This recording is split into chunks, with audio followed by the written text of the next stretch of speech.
जय Shri Ram. Last video में हमने आपको बताया था प्लांट टिश्यू। इस वीडियो में आपको बताने वाले हैं एनिमल टिश्यू। 9th लेवल पे वो कंप्लीट होगा और 11th लेवल पे उसके जो अंडरस्टैंडिंग है वो बन जाएगी। तो जैसे कि मैंने आपको बताया है पहले भी कि प्लांट टिश्यू प्लांट सेल का एक ऐसा ग्रुप है जो फंक्शनली भी सिमिलर है और स्ट्रक्चरली भी सिमिलर है। अब आपको एनिमल टिश्यू की बात कर रहे हैं तो पहले मैं आपको ये बताता हूँ एनिमल टिश्यू क्या होता है। एनिमल टिश्यू सबसे पहले मैं आपको ये बता देता हूँ कि एनिमल टिश्यू 4 तरह के कौन से हैं। मेन जो 4 तरह के होते हैं। नंबर 1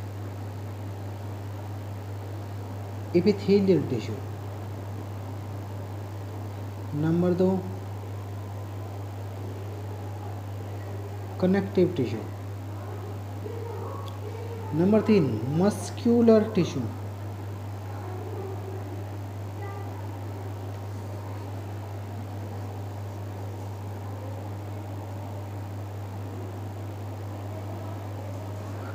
और नंबर 4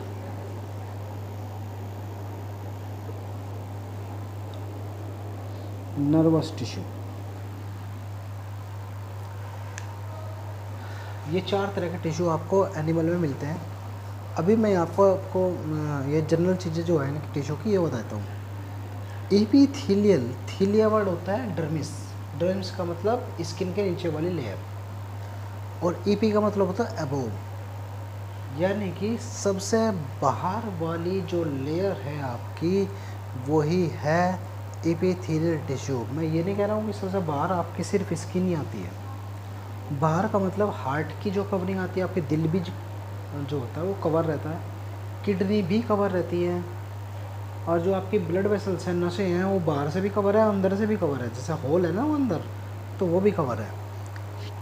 तो इसीलिए इसको एपिथेलियल टिश्यू को हम कवरिंग टिश्यू बोलते हैं, क्योंकि अंदर से बाहर से दोनों तरफ से कवर करने का काम करती है। जैसे कि आपका जो घर होता है, उस घर का जो आपका आउटर पोर्शन होता है उसे भी आप प्लास्टर और पेंट करवाते हैं, और जो आपके घर के अंदर है उनकी दीवार को भी आप प्लास्टर और पेंट करवाते हैं। जिस तरह से वहाँ पेंट क्या कर रहा है, आपकी जो दीवार है उसको प्रोटेक्ट कर रहा है, और दीवार के अंदर जो आप रह रहे हैं उसको प्रोटेक्ट कर रहा है, इसी तरह से एपिथेलियल टिश्यू भी प्रोटेक्शन का काम करता है, क्योंकि वो चारों तरफ कवर करने का काम करता है किसी भी ऑर्गन के। क्लियर है बात? सिंपल सी बात ही हो गई। दूसरी बात आती है कनेक्टिव टिश्यू की। कनेक्टिव टिश्यू इसे इसलिए कहा गया है क्योंकि पूरी बॉडी को कनेक्ट करने का काम इसी टिश्यू का है। जैसे ब्लड है, ब्लड पूरी बॉडी को कनेक्ट करने का काम कर रहा है। जैसे फैटी टिश्यू है, पूरी बॉडी के अंदर फैटी टिश्यू जो होता है, एडिपोज टिश्यू जिसे बोलते हैं हम, वो स्किन के नीचे हर जगह होता है। तो जहाँ जहाँ स्किन है, स्किन तो पूरी बॉडी में, तो वहीं वहीं फैटी टिश्यू भी है, तो इसलिए इसको कनेक्टिव टिश्यू बोला है। तीसरा आता है आपको मस्कुलर टिश्यू। मस्कुलर टिश्यू देखिए, मैं आपको एक बार बताता हूँ। मस्कुलर में मसल्स आती हैं, ये बात ठीक है कि मसल्स सारी मस्कुलर टिश्यू में है, लेकिन मसल का एक्चुअली फंक्शन है क्या? देखो, मसल कॉन्ट्रैक्शन और रिलैक्सेशन करती है। देखो ये सपोज करिए ये मसल्स है, ये मेरी बाइसेप की मसल है, मैंने हाथ फैलाया, ये कॉन्ट्रैक्ट हो गई है। जब ये कॉन्ट्रैक्ट हुई तब ये हाथ आगे की तरफ आया, जब ये रिलैक्स होगी तो हाथ पीछे की तरफ को चला जाएगा। इसका मतलब ये हुआ कि जब भी मसल कॉन्ट्रैक्शन और रिलैक्सेशन करेगी तो मूवमेंट होगी। देखो जैसे हाथ की मूवमेंट हो रही है, चाहे मेरी वो जो मैं बोलने के लिए यूज़ कर रहा हूँ वो मूवमेंट हो, चाहे मेरी गर्दन हिल रही हो, चाहे मेरी टांग हिल रही हो, कुछ भी मूवमेंट हो लिविंग ऑर्गेनिज्म के अंदर वो होता है, एनिमल के अंदर वो होती है मस्कुलर मूवमेंट। और किसकी वजह से? मसल्स की वजह से। और सारी मसल किसके अंदर आती है? मस्कुलर टिश्यू के अंदर आती है। चौथी बात करते हैं नर्वस टिश्यू। देखिए, नर्वस टिश्यू में जो आपका नर्वस सिस्टम आता है, और नर्वस सिस्टम में आप बहुत कुछ जान चुके होंगे कि आपका जो ब्रेन है, जो खोपड़ी के अंदर जो आपका ब्रेन बंद है, वो ब्रेन यहीं ख़त्म नहीं होता, उसका ब्रेन का कुछ हिस्सा यहाँ से निकल कर के आपकी रीढ़ की हड्डी के बीचों बीच जो खोखला हिस्सा है वहाँ भी पहुँचता है। तो ब्रेन के अंदर जो ब्रेन बॉक्स के अंदर जो बंदा है उसे तो आप ब्रेन बोल देते हैं, लेकिन जो रीढ़ की हड्डी के अंदर जो ब्रेन का हिस्सा गया है उसको आप स्पाइनल कॉर्ड बोलते हैं। लेकिन ये करता क्या है, आपके एनवायरनमेंट में कुछ भी अगर चेंज होता है तो उस चेंज को आपकी बॉडी तक पहुंचाता है, फिर आपकी बॉडी को उसके अगेंस्ट करना क्या है, वो काम करवाता है नर्वस टिश्यू, यानी कि रेस्पॉन्स करने का टाइम है इसके पास, या रेस्पॉन्स करने का वर्क है इसका। जैसे आप देखें कि अगर आपको सर्दी लग रही है तो आपकी बॉडी शिवरिंग करती है, कपकपी करती है, नर्वस टिश्यू की वजह से, क्योंकि इसने एनवायरनमेंट को जज किया कि ठंड लग रही है, सॉरी ये शायद मैंने गर्मी बोल दिया था। अगर आपको ठंड लग रही है तो आप कपकपी करते हैं, और अगर आपको गर्मी लग रही है तो आप स्वेटिंग यानी कि पसीना निकालते हैं। तो ये करा क्यों जा रहा है, नर्वस टिश्यू के थ्रू करा जा रहा है। जैसा एनवायरनमेंट होगा उसके अकॉर्डिंग आपकी बॉडी के फेवर में जो भी काम होगा वो काम करने का रिस्पॉन्सिबल जो है वो नर्वस टिश्यू होगा। जैसे आपका हाथ किसी नुकीले ऑब्जेक्ट पे रख जाता है, पॉइंटेड ऑब्जेक्ट पे रख जाता है, मान लो आपका हाथ कील पे पड़ गया, आपका हाथ विद इन ए सेकेंड हट जाता है। जैसे आपका हाथ कहीं कील पे पड़ गया, सुई पे पड़ गया तो हाथ उठ जाएगा। हाथ उठा क्यों, क्योंकि जैसे ही आपका हाथ कील के ऊपर पड़ा वहाँ से एक इन्फॉर्मेशन गई है ब्रेन के पास, उस इन्फॉर्मेशन को लेके जाने वाले का जो सेल का काम है वो सेल होती है नर्व सेल। वो नर्व सेल पहुंचाती है उसको ब्रेन में यानी कि नर्वस टिश्यू में, नर्वस टिश्यू उसको वापस करता है कि वहाँ से हाथ हटा लिया जाए। तो वो बहुत फास्ट प्रोसेस होता है। तो अब मैं इन चारों की बात में जनरल चीज़ें बता चुका हूँ, अब बात कर रहा हूँ एपिथेलियल टिश्यू की। ठीक है, ध्यान रखिएगा आप। इसके बाद मैं बात करूँगा कनेक्टिव टिश्यू को, और इसके बाद मस्कुलर की, और फिर नर्वस की। फिलहाल मैं इनको रब कर दे रहा हूँ।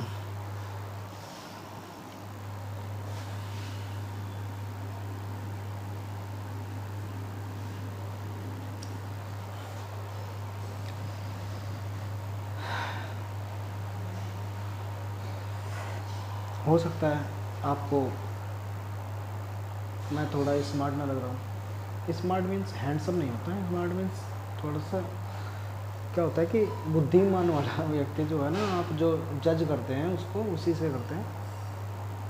भाई सुबह से लेकर अभी तक पढ़ा रहा हूँ, यहाँ से फिर वीडियो बनानी शुरू कर दी है। हो सकता है कि आप अगर मेरी शक्ल पर जाएंगे तो दिक्कतें हो सकती हैं, तो शक्ल पे ना जा करके यहाँ पे आइए आप। देखिए पहला मैंने आपको क्या बताया, एपिथेलियल टिश्यू। एपिथेलियल टिश्यू, अब अगर मैं एपिथेलियल टिश्यू की बात करूं तो एपिथेलियल टिश्यू एक मेम्ब्रेन के ऊपर रेस्ट करता है। मेम्ब्रेन, मान लो ये मेम्ब्रेन है और ये इसकी सेल है, और सेल के अंदर क्या होता है, न्यूक्लियस। ये न्यूक्लियस दिखा रहा हूँ मैं। तो एपिथेलियल टिश्यू की जो सेल्स होती है वो एक मेम्ब्रेन के ऊपर रेस्ट करती है, और इस मेम्ब्रेन को हम बोलते हैं, इस मेम्ब्रेन को बेसमेंट मेम्ब्रेन।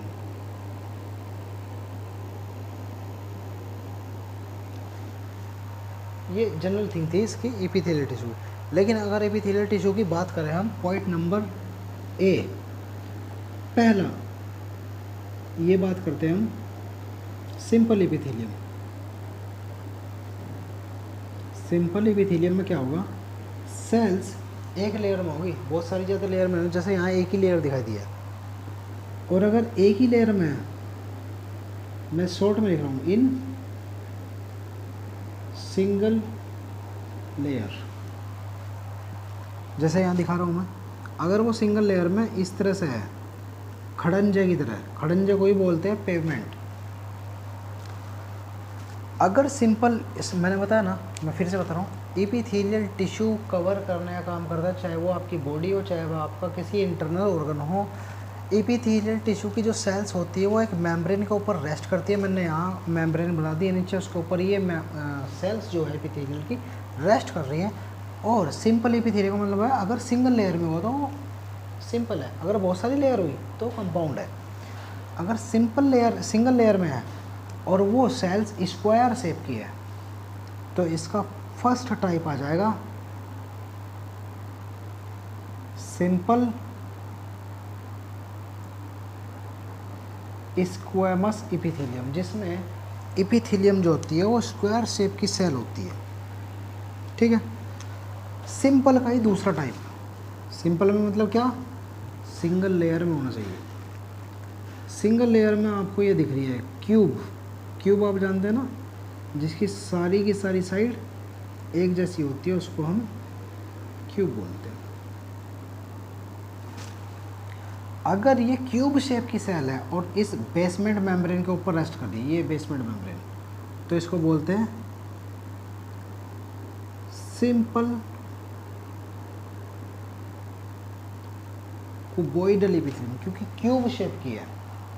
ठीक है, तीसरा टाइप आता है अगर सेल्स कॉलम शेप की है। कॉलम का मतलब ये,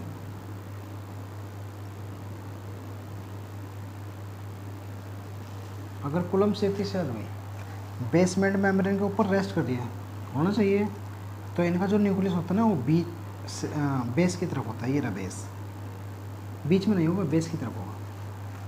तो इस सिंपल एपिथेलियम को हम बोल लेंगे सिंपल कोलुमनर, क्योंकि कॉलम शेप की सेल है। तो सिंपल कोलुमनर एपिथेलियम। क्लियर होगी सिंपल एपिथेलियम की बात। अगर यहीं पे हम अभी इतनी बात क्लियर है ना, अगर यहीं पे हम चौथा टाइप भी आ सकता है, चौथा टाइप ही हो सकता है। अगर मैं इस एपिथेलियम के ऊपर ये सिलिया हेयर लाइक स्ट्रक्चर लगा दूं तो इसको हम पता क्या बोलेंगे, simple columnar ciliated here like structure को क्या बोलते हैं, सिलिया। ये सिलिएटेड एपिथेलियम होगा। जो सिलिया का काम क्या होता है, ये जो टिश्यू होता है ये ऐसी जगह पर होता है जहाँ पर आपकी खोखली कैविटी है। जैसे आपका गले वाला एरिया है, गले में आपका क्या बनता है, बलगम बनता है, लेकिन वो बलगम कभी भी फेफड़ों में नहीं पहुँचता, क्योंकि गले में जो होता है वो सिंपल कोलुमनर एपिथेलियम होता है। सिंपल कोलुमनर एपिथेलियम के क्या होता है, कोलुमनर सिलिएटेड एपिथेलियम का होता है सिलिया। ये जो हेयर लाइक स्ट्रक्चर है ये क्या करते हैं, बाहर की तरफ को मूवमेंट करते रहते हैं, मुंह की तरफ को। तो जो स्पुटम होता है, जो बलगम होता है, वो आपके नीचे नहीं पहुंचने के बजाय ऊपर की तरफ को ही आता रहता है। तो ये काम है सिंपल कोलुमनर, लेकिन यहाँ पे मैंने बना दिया सिलिएटेड एपिथेलियम भी हो सकता है। अगर यही सिलिया यहाँ पे आ जाते हैं तो सिंपल क्यूबॉइडल, बस वर्ड क्या आ जाएगा, cilia. Simple cuboidal ciliated epithelium. इसकी लोकेशन आपकी बुक में रखी होगी, तीनों को लोकेशन इंपॉर्टेंट होती है, देखिए ध्यान रखिएगा। तो याद रखें 9th के बेस पे ये थोड़ी सी, मतलब 9th के बेस पे तो पूरी अंडरस्टैंडिंग हो चुकी है, लेकिन 11th के लेवल पे आकर अब जाएंगे। चैप्टर नंबर है 7, स्ट्रक्चरल ऑर्गेनाइजेशन जो होता है चैप्टर, उसमें है टिश्यू, और टिश्यू में उसकी हर एक एपिथेलियम या हर एक टिश्यू की लोकेशन भी पता होनी चाहिए और पूछी भी जाती है। तो ये होता है सिंपल एपिथेलियम। अभी यहाँ पे मैं ये देखो, ए सिंपल एपिथेलियम, बी की बात करता हूँ। बी होता है ये कंपाउंड एपिथेलियम। कंपाउंड एपिथेलियम में डिफरेंस क्या, देखिए ये है, ये सेल और ये सेल यहीं ख़त्म नहीं हुई, एक लेयर में ख़त्म नहीं हुई। देखो ये कितनी लेयर हो रही है,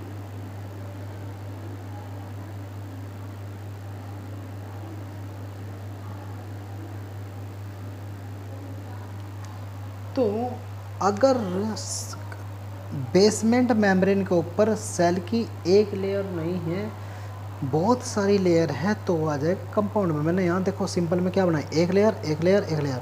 लेयर अगर स्क्वायर शेप किया तो स्क्वामस, क्यूब शेप किया तो क्यूबॉइडल, कॉलम शेप किया तो कॉलमनर, और अगर कॉलम के पास या कुबेडल के पास सिलिया लगे हुए हैं तो वहाँ पे सिलिएटेड भी ऐड कर देना। फिर हमने कंपाउंड की बात करी, कंपाउंड में मल्टी लेयर्ड मिलता है। अब मैं कंपाउंड की बात अगर आपको बताऊँ तो ये दो तरह के होते हैं। पहली बात, इसका फंक्शन लिख देता हूँ। इसका फंक्शन सीक्रेशन होता है। हमारी बॉडी में बहुत सारे हार्मोन एंजाइम सीक्रेट होते हैं। तो एक होती है एंडोक्राइन और एक होती है एक्सोक्राइन। तो कुछ कंपाउंड एपिथेलियम इस तरह से मॉडिफाई हो चुका है कि वो अपने अंदर से जो सीक्रेशन निकलेगा वो दो तरह का सीक्रेशन निकालता है। एंडोक्राइन जो अपने सीक्रेशन निकालता है वो ब्लड में छोड़ता है, ब्लड में, और इनसे निकलने वाले सीक्रेशन को हम हार्मोन बोलते हैं। जबकि एक्सोक्राइन से जो सीक्रेशन निकलते हैं वो ब्लड में नहीं छोड़े जाते हैं, वो अपने ट्यूब में छोड़े जाते हैं, और जहाँ उसका एक्शन होने वाला है, काम होने वाला है, वो ट्यूब के थ्रू पहुँचते हैं वहाँ पे। तो एक्सोक्राइन अपना जो सीक्रेशन छोड़ती है वो छोड़ेगी ट्यूब में, ठीक है। और इनके एंडोक्राइन के जो सीक्रेशन था उनको हमने हार्मोन कहा था, जबकि एक्सोक्राइन के सीक्रेशन को हम एंजाइम कहते हैं। ये आपका हो जाता है सिंपल एपिथेलियम। 9th लेवल पे कंप्लीट हो जाता है। 11th लेवल पे 50 to 60% ये मतलब टिश्यू हो चुका है। अब हम बात करेंगे क्योंकि एपिथेलियल टिश्यू हो चुका है, दूसरा हमने लिखा था कनेक्टिव टिश्यू। तो अभी हम करेंगे कनेक्टिव टिश्यू की बात।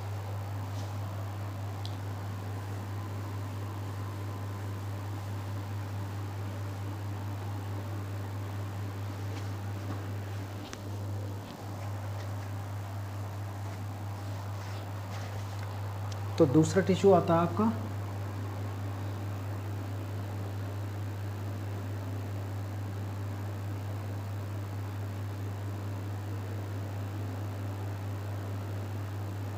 Connective tissue. देखो कनेक्टिव टिश्यू में कनेक्ट करने वाला जो टिश्यू है वो कनेक्टिव टिश्यू है। इसमें सबसे पहले मैं जो छोटा छोटा पार्ट है वो बताऊंगा। पहले इसमें बोन आती है। अगर मैं बोन की बात बताऊं, खैर मैं अभी बोन की बात बताऊंगा ही नहीं, क्योंकि पहले आपको कनेक्टिव टिश्यू के बारे में पता होना चाहिए एक्चुअली होता क्या है।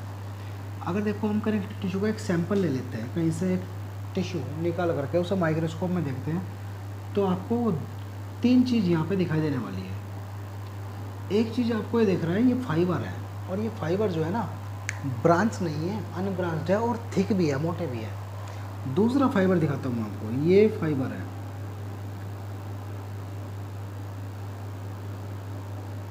ये भी फाइबर है। ये क्या है, थिन है, इससे पतला है, लेकिन ब्रांच्ड है।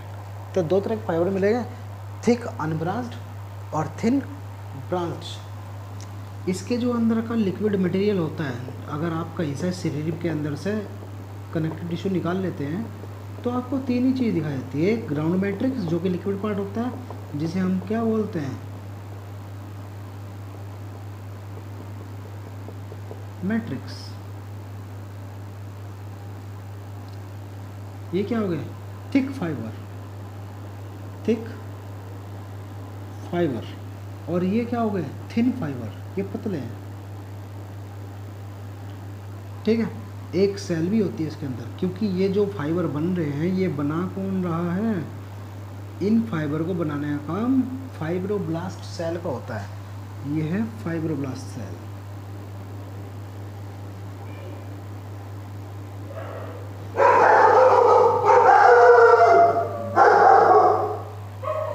उम्मीद करता हूँ कि आप समझ गए होंगे।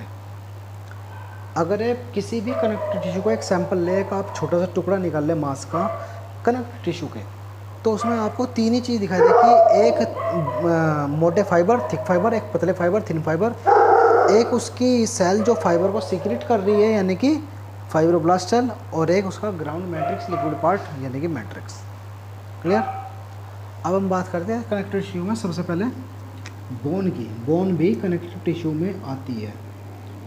बोन की जो सेल होती है उस सेल को हम पहले ही बता दे रहा हूँ ओस्टियोसाइट कहते हैं, ओस्टियोसाइट। और ओस्टियोसाइट एक इस तरह के चैम्बर में रहती है, ये है अंदर, ये जो है ये ओस्टियोसाइट, ये ओस्टियोसाइट है। और इसके बाहर का एरिया फिर मैंने आपको बताया वही मैट्रिक्स, फाइबर, और जिसका ये पार्ट है, ये अंदर का खोखला हिस्सा, ये क्या होगा, लैक्यूनी, इसे लैक्यूनी बोलते हैं। बोन के बाद दूसरा पार्ट आता है कौन सा, कार्टिलेज। कार्टिलेज जो होता है, कार्टिलेज की जो सेल होती है उसको हम बोलते हैं कॉन्ड्रोसाइट। कॉन्ड्रोसाइट, कॉन्ड्रोसाइट की सेल भी इस लैक्यूनी में ही पड़ी रहती है, इसको हम कॉन्ड्रोसाइट बोल देंगे। फिर वही ग्राउंड मैट्रिक्स होगा, और बस डिफरेंस इतना है कि वहाँ पे ओस्टियोसाइट थी, यहाँ पे कॉन्ड्रोसाइट होंगी। अगर मैं आपको बता दूँ बोन और कार्टिलेज में डिफरेंस क्या है, बोन फॉस्फोरस और कैल्शियम के सॉल्ट से बनी हुई हार्ड स्ट्रक्चर है बॉडी में, आप सभी जानते होंगे हड्डी को। लेकिन अगर कार्टिलेज की बात करो, जैसे ये नोज़ की टिप है, ये सॉफ्ट बोन है, ये कान का जो पिन्ना है ये भी सॉफ्ट बोन है, ये कार्टिलेज से बना होता है। तो बोन और कार्टिलेज ये हो जाता है। बोन कार्टिलेज कनेक्टिव टिश्यू के अंदर ही बात कर रहे हैं हम एक लिगामेंट की। लिगामेंट क्या आता है, सी का मतलब कनेक्टिव, टी का मतलब टिश्यू। वो कनेक्टिव टिश्यू जो जॉइन करता है बोन को बोन से। आपकी बॉडी में 206 हड्डियाँ हैं, आप सभी पढ़ते हैं, लेकिन वे 206 हड्डियाँ इधर उधर कहीं नहीं घूम रही, वो क्या कर रही हैं कि जुड़ी हुई है आपस में। यहाँ 2 हड्डियाँ, यहाँ 14 हड्डियाँ हैं, यहाँ 1 हड्डी है, वो सारी घूम क्यों नहीं रही है इधर उधर, जुड़ी हुई है वो। तो वो कनेक्टिव टिश्यू जो बोन को बोन से जोड़ता है उसको बोलते हैं लिगामेंट। इसी के थ्रू स्प्रेन आती है। जब आपका पैर मुड़ जाता है या आप हील वाले शूज़ पहने हुए हैं, आपका पैर मुड़ गया, क्योंकि पाँव में भी वहाँ पे 14 हड्डियाँ या जो क्या बोलते हैं 7 हड्डियाँ होती हैं।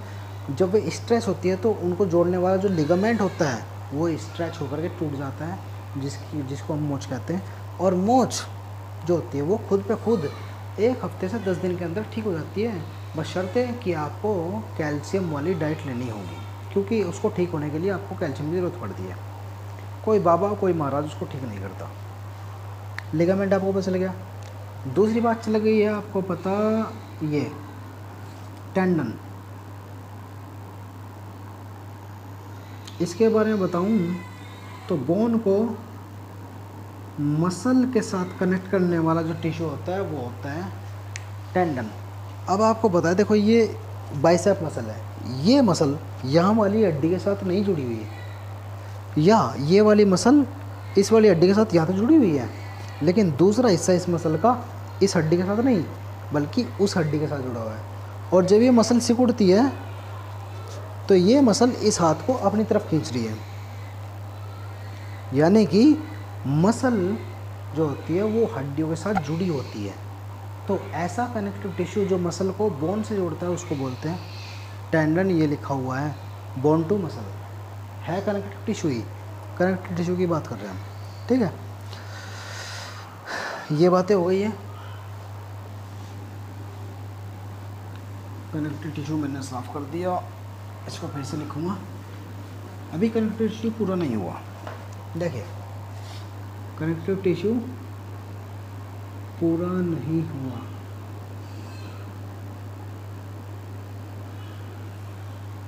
अब इसमें आता है ब्लड, ब्लड भी इसमें आता है।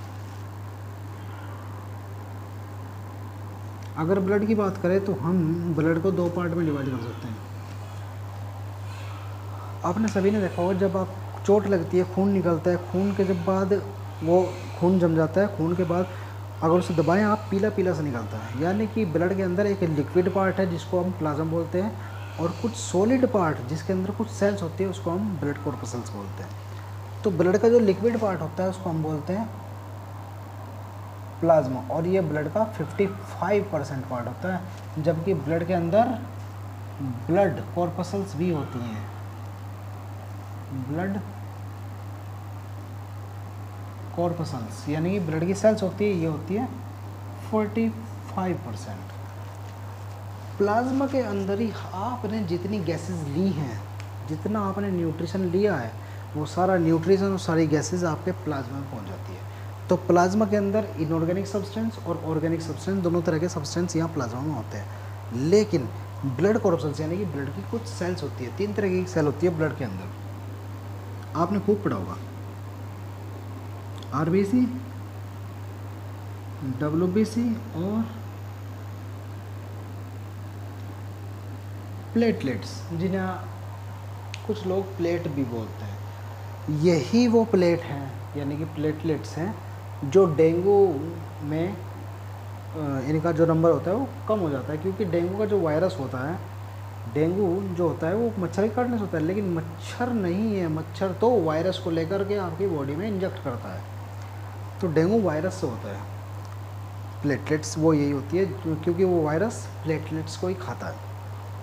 आरबीसी को आप टेक्निकल टर्म में एरिथ्रोसाइट भी कह सकते हो।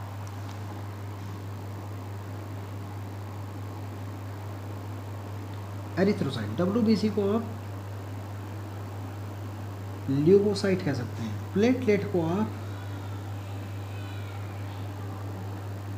थ्रोम्बोसाइट कह सकते हैं। ये दो नाम हो गए नहीं क्या। अगर मैं आरबीसी की बात करूं तो आरबीसी एक ओवल शेप स्ट्रक्चर है। इसके अंदर ये हमारे शरीर की पहली ऐसी सेल है जिसके अंदर न्यूक्लियस होता ही नहीं है, तो नॉन न्यूक्लिएटेड सेल है। मैं यहाँ लिख नहीं रहा हूँ, बता रहा हूँ। नॉन न्यूक्लिएटेड सेल है आरबीसी। इसके अंदर क्या बोलते हैं, हीमोग्लोबिन मिलता है। हीमोग्लोबिन से अगर आप संधि विच्छेद इसका करेंगे तो हीम प्लस ग्लोबिन, हीम होता है एक पिगमेंट लाल रंग का और ग्लोबिन होती है एक प्रोटीन। तो आरबीसी के अंदर मिलता है हीमोग्लोबिन, बहुत जांच होती है हीमोग्लोबिन कितना है। उसके बाद आरबीसी का प्रोडक्शन होता क्या है हमारी बॉडी में। आरबीसी का प्रोडक्शन अगर बहुत छोटे बच्चे हैं तो उनके अंदर तो लीवर बनाता है आरबीसी, लेकिन अगर वो बड़े हो जाते हैं, एडल्ट स्टेज में आ जाते हैं, तो फिर उसके बाद जो हमारी लंबी हड्डियाँ होती हैं उन लंबी हड्डियों के बीच में जो खोखला हिस्सा होता है उसको आप बोलते हैं बोन मैरो। उसी बोन मैरो के अंदर आरबीसी का प्रोडक्शन होता है। आरबीसी का लाइफ स्पैन जो होता है वो 120 दिन का होता है, यानी कि जब सेल बनेगी तो वो 120 दिन जिंदा रहेगी, उसके बाद ख़त्म हो जाएगी। तो नई नई आरबीसी बनती रहती है, पुरानी पुरानी मरती रहती है, ये प्रोसेस चलता रहेगा। वहीं पे आरबीसी का नंबर आपको बता दें कि 50 लाख से लेकर के 55 लाख पर क्यूबिक मिलीमीटर, 5 to 5.5 मिलियन पर क्यूबिक मिलीमीटर इनका नंबर होता है आरबीसी का। 50 से लेकर के 55 लाख, हर एक क्यूबिक मिलीमीटर ब्लड में इनका नंबर होगा। काम क्या होता है, ये ऑक्सीजन को ट्रांसपोर्ट करती है आपकी बॉडी में। आपके फेफड़ों से ऑक्सीजन को ले जा करके शरीर के हर हिस्से तक पहुंचाने का काम आरबीसी का ही है। ये हो गई आरबीसी। अब बात करते हैं डब्ल्यूबीसी की। डब्ल्यूबीसी न्यूक्लिएटेड सेल है, साथ ही आपकी बॉडी के अंदर डिफेंस मैकेनिज्म बनाने का काम करती है। यानी कि जब आपकी बॉडी के अंदर कोई इन्फेक्शन आता है, माइक्रो ऑर्गेनिज्म आता है, बैक्टीरिया आता है, वायरस आता है, उसके साथ लड़ने का और उसे ख़त्म करने का काम डब्ल्यूबीसी का ही है। ठीक है, तो डिफेंस मैकेनिज्म तैयार करती है। इनका जो नंबर होता है वो 9 से 13 हज़ार पर क्यूबिक मिलीमीटर। इसका कितना था, 50 लाख से 55 लाख तक, लेकिन इसका जो नंबर होता है 9,000 से 13,000 पर क्यूबिक मिलीमीटर होता है।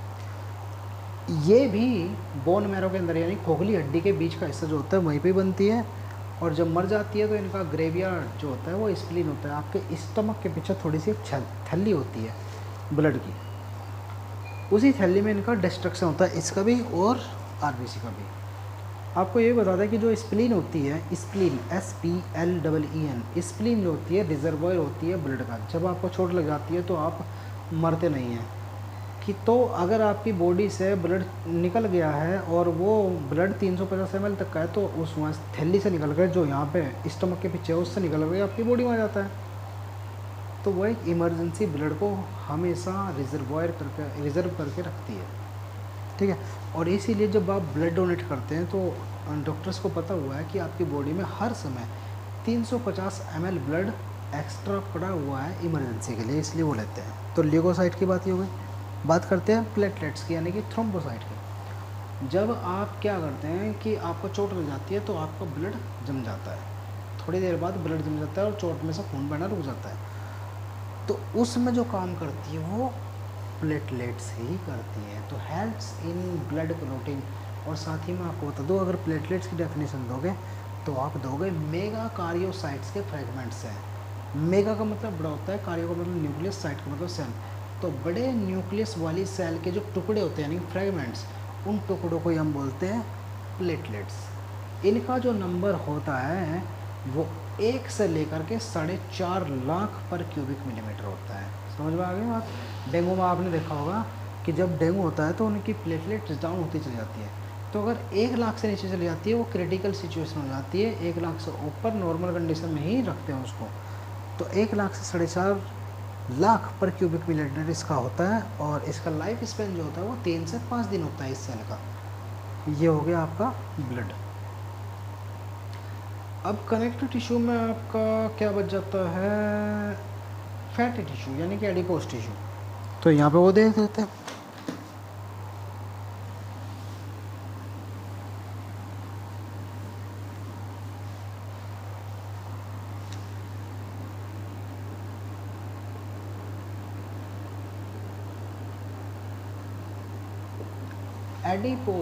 एडिपोज का मतलब होता है फैट वाली सेल। अगर टिश्यू की बात करिए एडिपोज टिश्यू तो इसका मतलब फैट वाला टिश्यू। और इसकी एक जो सेल की बात करते हैं तो उसे बोलते हैं हम एडिपोसाइट। तो फैट को स्टोर करने वाला जो टिश्यू होता है आपकी बॉडी में, जो फैट बन रहा है उस फैट स्किन के नीचे जो जमा हो जाता है वो जो जमा कर रही है वो कौन सी सेल कर रही है? वो करती है एडिपोसाइट। और बहुत सारी एडिपोसाइट जब मिल जाती है तो उसको बोलते हैं एडिपोज टिश्यू। ये हो गया एडिपोज टिश्यू।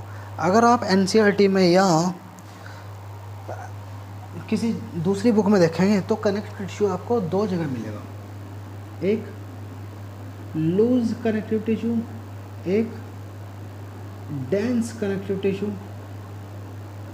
और एक स्पेशलाइज्ड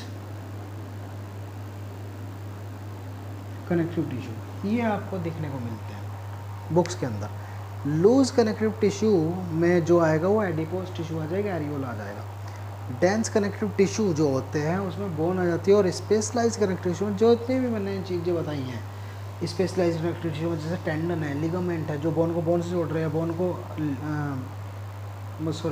मसल को बोन से जोड़ रहे हैं, वो लिगामेंट, तो वो स्पेशलाइज्ड कनेक्टिव टिश्यू आ जाएगा। डेंस का मतलब बहुत ज़्यादा घना है, घना का मतलब बहुत ज़्यादा हार्ड है, हार्ड का मतलब आपकी बोन। आते हैं loose connective tissue, dense connective tissue और specialised connective tissue. Connective tissue खत्म होता है। अब बात करेंगे मस्कुलर टिश्यू की, तीसरा टाइप। तो तीसरा आता है मस्कुलर टिश्यू। पहली बात मैं आपको बता दूं मस्कुलर टिश्यू के बारे में, आपकी बॉडी में जो भी मूवमेंट हो रहा है वो मसल्स की वजह से हो रहा है। और सारी मसल्स को मिला करके हम बोल सकते हैं मस्कुलर टिश्यू। मस्कुलर टिश्यू को हम बोलते पहले 3 तरह की मसल्स होती है। एक स्ट्रिएटेड मसल होती है, स्ट्रिएटेड मसल फाइबर। दूसरा जो होता है वो अनस्ट्रिएटेड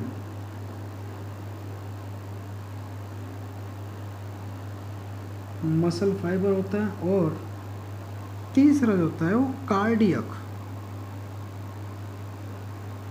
मसल फाइबर होता है। अब मैं आपको डिफरेंस बताता हूँ। स्ट्रेटेड मसल फाइबर यानी कि अगर इस मसल की एक सेल को देखा जाए तो ये सिलेंड्रिकल शेप की होती है। और सिलेंड्रिकल शेप में भी इसमें बहुत सारी प्रोटीन इस तरह से अरेंज रहती है।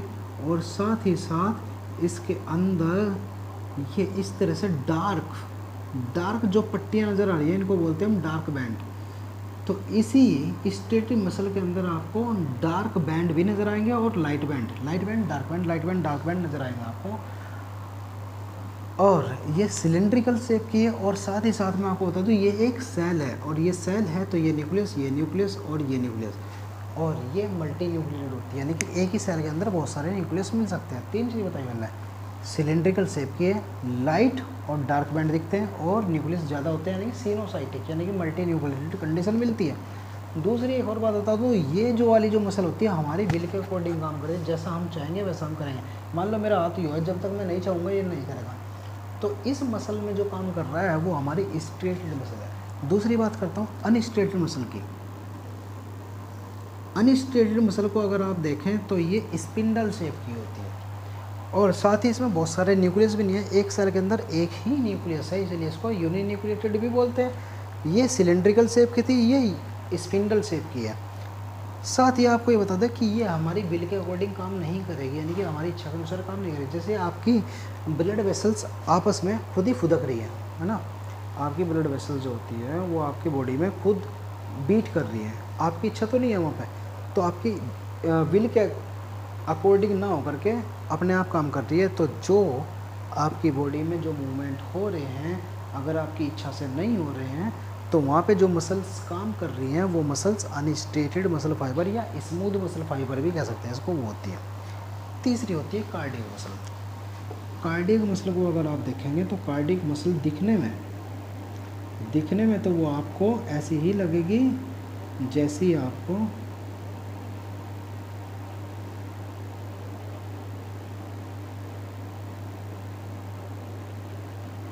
ये स्टेटेड लगी थी।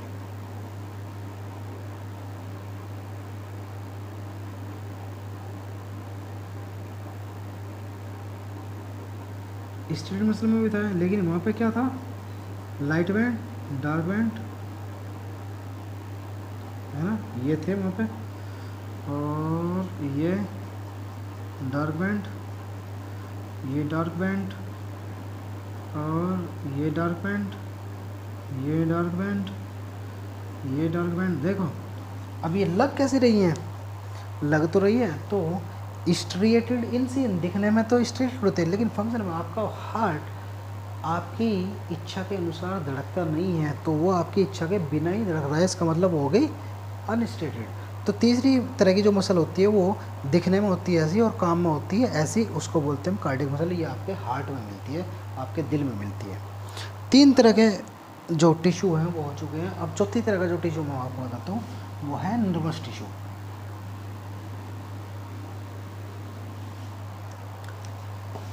नर्वस टिश्यू,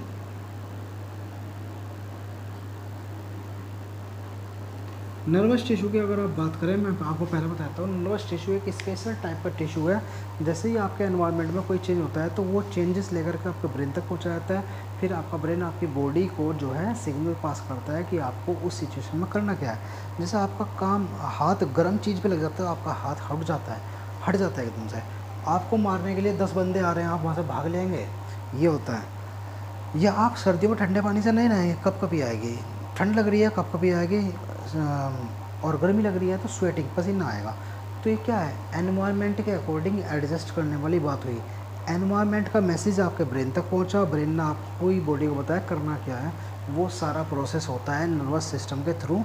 तो इसकी जो सेल्स होती है स्पेशलाइज्ड सेल होती है जो एक्साइटेबल है, यानी कि एक्साइट हो जाती है एनवायरनमेंट में जैसे चेंज होता है तो आपकी बॉडी को बताता है। तो एक्साइटेबल सेल होती है। मैं आपको यहाँ पे बताता हूँ कि इसकी जो एक सेल होती है वो क्या करती है, ये इसकी एक सेल बना रहा हूँ जिसको आप न्यूरॉन बोल सकते हैं।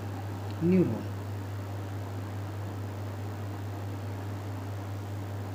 ये इसका न्यूक्लियस, एक ही सेल है पूरी, ये इसका न्यूक्लियस और ये इसका लास्ट वाला पार्ट, और ये इसके पास कुछ शीत होती है, माइलिन शीत। मैं आपको पूरा बताऊंगा यहाँ होना क्या है। इसकी एक सेल होती है माइलिन या श्वान सेल। देखो मैं आपको बताता हूँ, ये इसका साइटोप्लाज्म यानी कि लिक्विड मटेरियल। जैसे आपका ब्रेन आपकी रीढ़ की हड्डी में पहुँचता है और उसका नाम कुछ और हो गया है, तो इसी तरह से इनका भी ये जो इसे बोलते हैं हम न्यूरोप्लाज्म, क्योंकि इसका नाम न्यूरॉन है, इस सेल का नाम न्यूरॉन है, तो न्यूरोप्लाज्म इसको बोलते हैं। ये न्यूक्लियस हो गया है क्योंकि ये एक सेल है तो न्यूक्लियस भी होना चाहिए। ये धागे की तरह की स्ट्रक्चर जो आपको दिखाई देती है ये डेंड्राइट्स है जो स्टिमुलस को रिसीव करती है। स्टिमुलस का मतलब एनवायरनमेंट में जैसे ही चेंज होगा तो उस चेंज को रिसीव करने का काम जो आपकी हर एक स्किन में हर जगह है वो यही होते हैं, डेंड्राइट जो इसको रिसीव करते हैं। उसके बाद नीचे वाला एरिया जो आ जाएगा वो हो जाएगा बीच में एक्सोन। अब एक्सोन के चारों तरफ देखो क्या है, ये एक लेयर आ रही है, इस लेयर को बोलते हैं एक्सोलेमा। ये एक्सोलेमा हो गई। साथ ही जहाँ ये हो गई शीत एक, जिसे माइलिन शीत बोलते हैं, माइलिन शीथ, और माइलिन शीथ को बनाने का काम कौन करता है? ये श्वान सेल।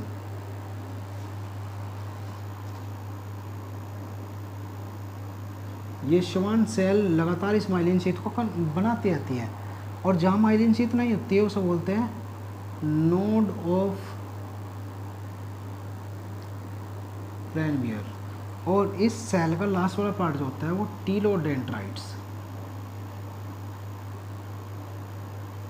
टीलोडेंड्राइट्स कह लो या नर्व एंडिंग बोल लो, इसको नर्व एंडिंग भी लिखते हैं कई जगह। तो हमेशा क्या होता है कि जब आपकी स्किन में ये सारी सेल्स फैली हुई हैं तो स्किन के अंदर जो होती है ये डेंड्राइट्स फैले होते हैं। जैसे एनवायरनमेंट से होता है, डेंड्राइट्स उस इन्फॉर्मेशन को रिसीव करते हैं, यहाँ से लेकर के उस इन्फॉर्मेशन को यहाँ पहुँचाते हैं, फिर यहाँ से। अच्छा मैं आपको एक बात और बता दूँ, हमारे शरीर की सबसे लॉन्गेस्ट सेल भी यही है। सॉरी सबसे बोल दें, लॉन्गेस्ट का मतलब लॉन्गेस्ट ही है। लॉन्गेस्ट सेल यही है, 90 सेंटीमीटर की होती है। अब यहाँ से क्योंकि जब हमारी बॉडी में सिग्नल पहुँचते हैं तो वो इलेक्ट्रिसिटी के फॉर्म में पहुँचते हैं, और इलेक्ट्रिसिटी जब इधर से उधर पहुँचती है तो उसे कॉन्टैक्ट चाहिए। और आपको यहाँ दिख रहा है ये यहाँ कॉन्टैक्ट नहीं है, इसको हम बोलते हैं जो स्पेस है दो न्यूरॉन के बीच में जो स्पेस है उसको हम सिनेप्स बोलते हैं। ये है सिनेप्स की स्पेलिंग। अच्छा होता क्या है, जैसे यहाँ से सिग्नल पहुँचा, यहाँ से यहाँ पहुँचेगा, यहाँ पे बीच में गैप है तो यहाँ से कुछ मटेरियल निकलते हैं, और वो मटेरियल यहाँ पे पानी की तरह का काम करेंगे, और वो यहाँ का जो इन्फॉर्मेशन है यहाँ से दूसरे इसमें पहुँच जाएगी, दूसरे तीसरे में, तीसरे चौथे में, पहुँचते पहुँचते ब्रेन तक पहुँच जाएगी। तो ये काम इस तरीके से करता है, ठीक है। ये हो गया न्यूरॉन, और न्यूरॉन का जो एक ग्रुप होता है पूरा उसे बोलते हैं आप नर्व फाइबर। तो इस तरीके से आपका जो ये चैप्टर है टिश्यू वो ख़त्म हो जाता है।